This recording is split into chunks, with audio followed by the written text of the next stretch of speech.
Long ago, 5 nations lived together in harmony. Then everything changed when the June attacked. Only the dragon, master of random powers and elements, could stop them. When the world needed them most, they were turned into stone. And that's essentially 500 years later, Raya believes a new dragon can save the world. And even though Sisu is powerful, she has a lot to learn. But Raya believes the last dragon can save everyone. This is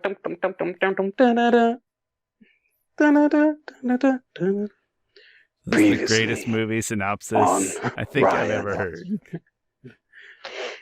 We're talking about Raya and the Last Dragon. If you can't tell, this is the official, quote unquote. I don't know if we do anything that's not official.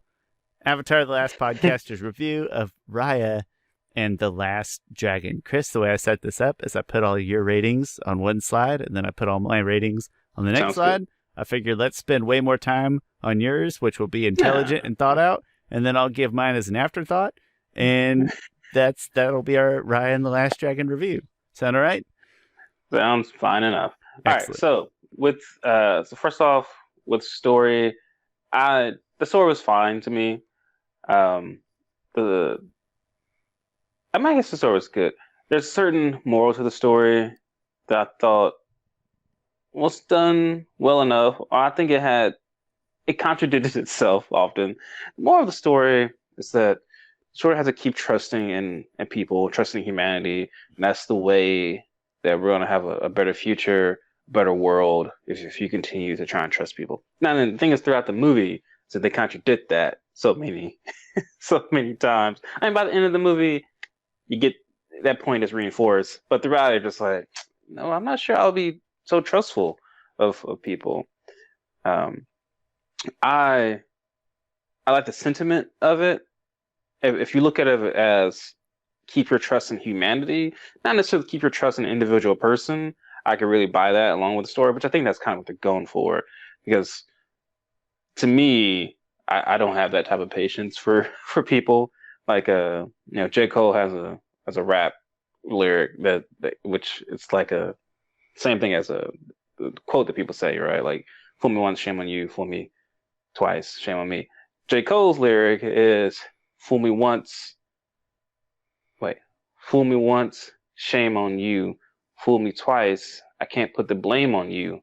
Fool me 3 times, F the peace sign, pull the chopper out, which is a gun, and let it rain on you. Which is that's a pretty heavy-handed strike 3, J. Cole. It's very heavy-handed. And so I feel like that happens. And after a while, just like, nah, I can't trust that person. But anyway, story, I do like the protagonist, Raya. I feel like she's a pretty strong protagonist.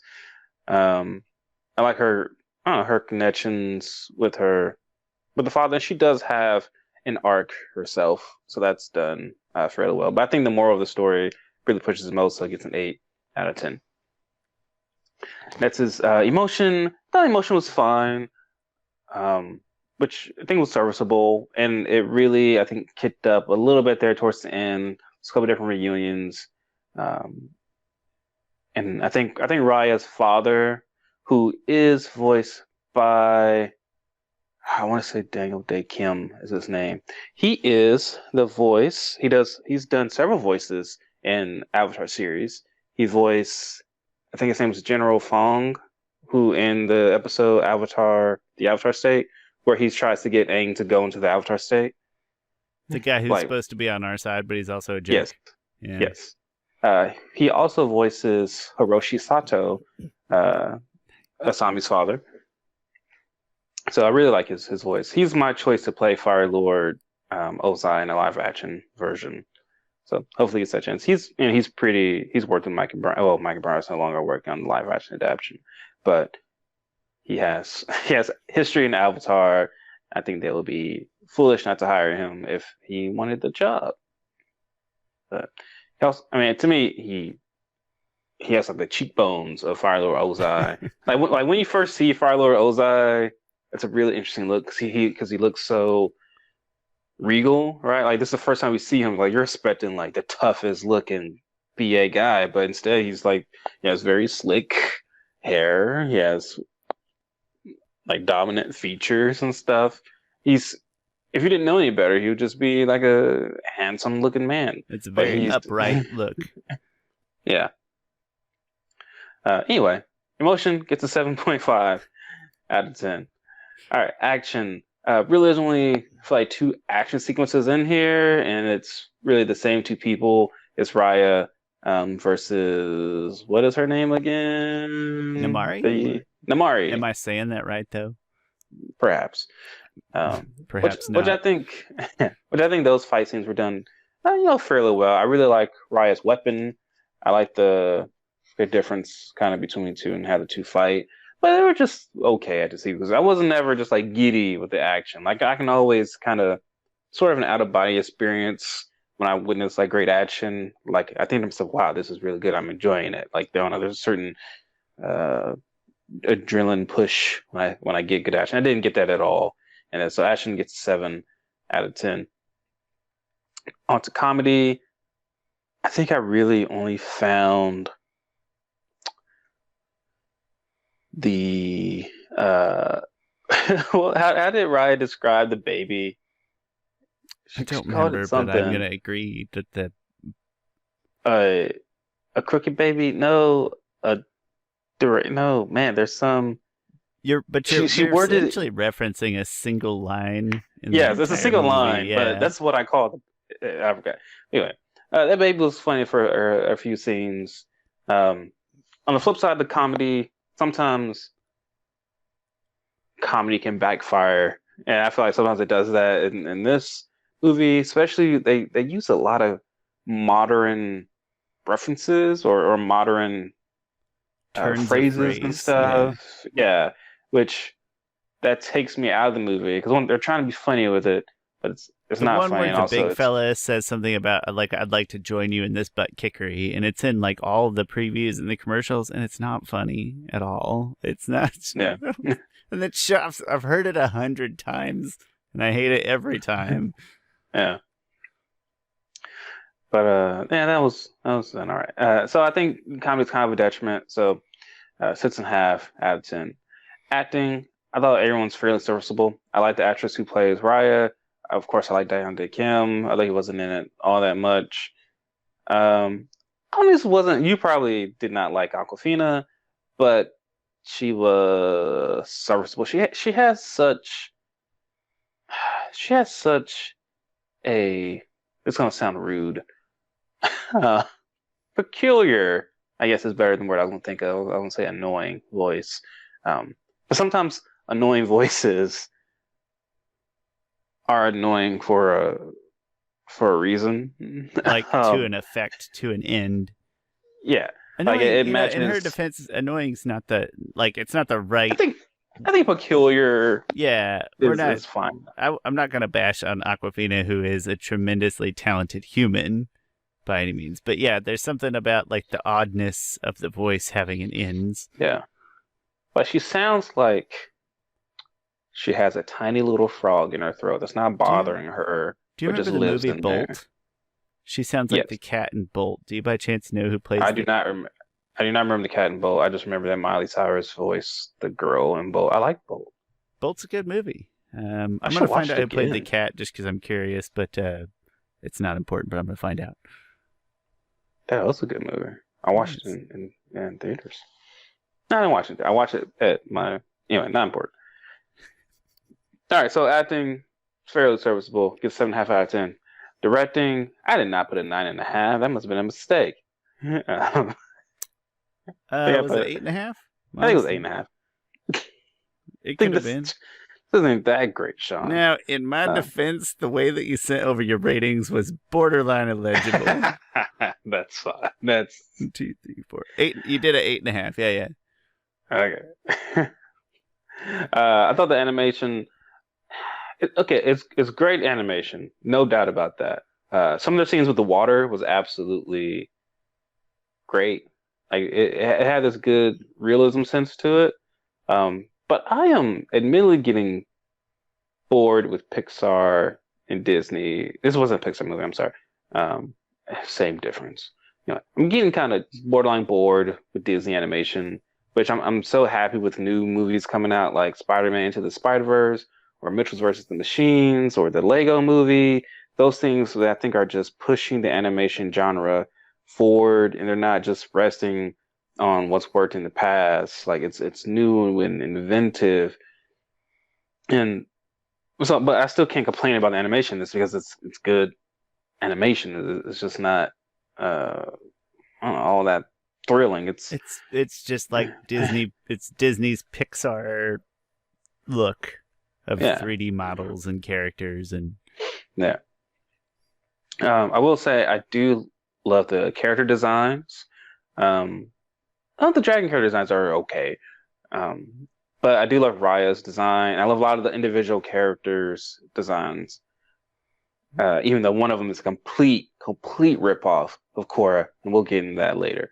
But can't wait. And some of the music was done fairly fine enough. And yeah, so directing gets an 8.5 out of 10, not a 9.5.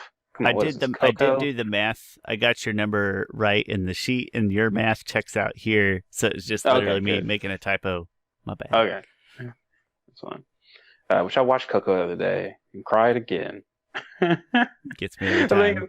My daughter, we're surfing to watch, and I was like, "Oh, we should watch Coco," and I was like, "Yeah, let's watch a movie that I've never not been able to cry in, or I've never not cried." And she's like, "You cried in Coco?" And then I thought to myself, "Well, I've done a good job of hiding that I've cried and all the times that I watched this movie with her." But yeah, the end there just never. If it doesn't warm your heart up a little bit, then are you alive? I cried the first time I watched it. I cried in 2 times. The one time when they're both trapped in that underground kind of place, right? And then Hector is like, "I just wanted to see my Coco," and then they do a quick flashback, and that was more of a cry of like having. I was like, "Oh," and they figure out that they're family. I'm like, "Oh, that's just beautiful. That's great. They figure out the family." So I only cried in that scene once, but the end, because always gets me, because it's just kind of like one continuous thing, right? And so Miguel is trying to get Coco to remember Hector, and he plays for her, and then finally he plays, and then she starts singing with him, and the family's crying because she's been losing it a little bit. She's not as they're all there as she was, and they're crying because their grandmother, because their mother, the patriarch of their family is coming out, and she's active and stuff, and also they're crying because like, oh, she's remembering her father, and then now she's telling her story, and then Miguel is crying because he's like, yes, I did it, like Hector's not going to be forgotten. So that always hits me at the heartstrings. And then when Miguel says like he loved you, and it's just like, oh, that's so hit me. And then it flash forwards a year, and then they have their other quinceanera that come, not quinceanera, I'm sorry. Quinceanera it's a 15-year-old birthday. They have their other Day of the Dead, which I don't know how to say in Spanish. I'm sure you do. De la Muertos? Dia de los Muertos, yeah. Dia de la Muertos, okay. And then, they put their pictures on the ofrenda, and then they put Coco's picture on there, and like that hits me just a little bit because oh, she passed away. And then back in the day, in the land of the dead, and Hector gives Coco a big kiss, a big hug, and like and like so it's just like one, and then they're able to go back, and they see Miguel like playing his guitar, and they're all dancing around and stuff.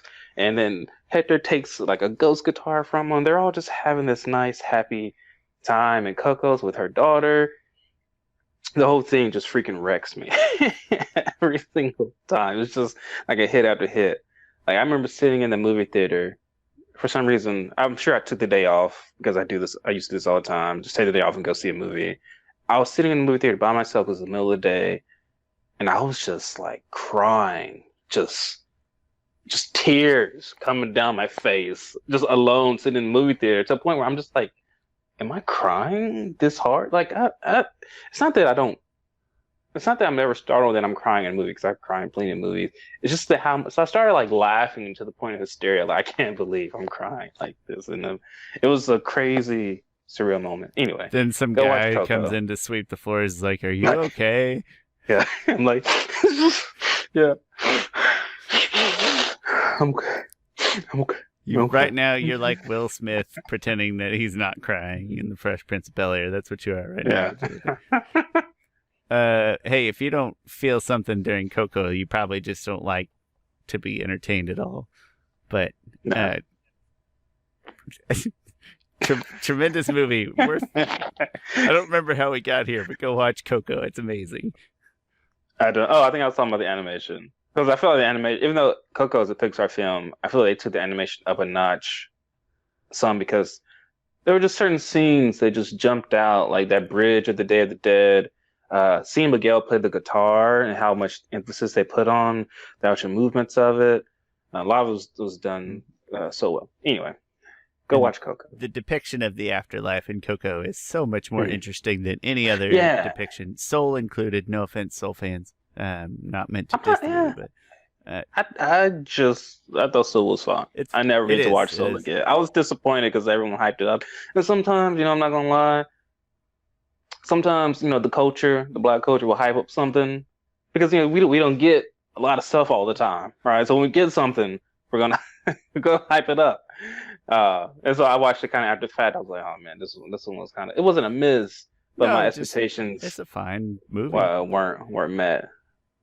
Like we hyped up Black Panther. And I love Black Panther. Like I'll hype it up with you, with everybody.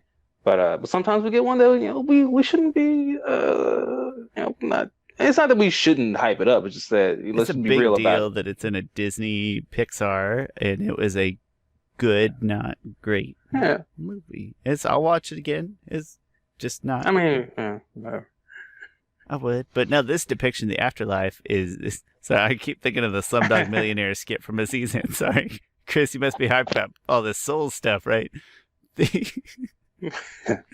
Every other movie but Slumdog Millionaire. That's us.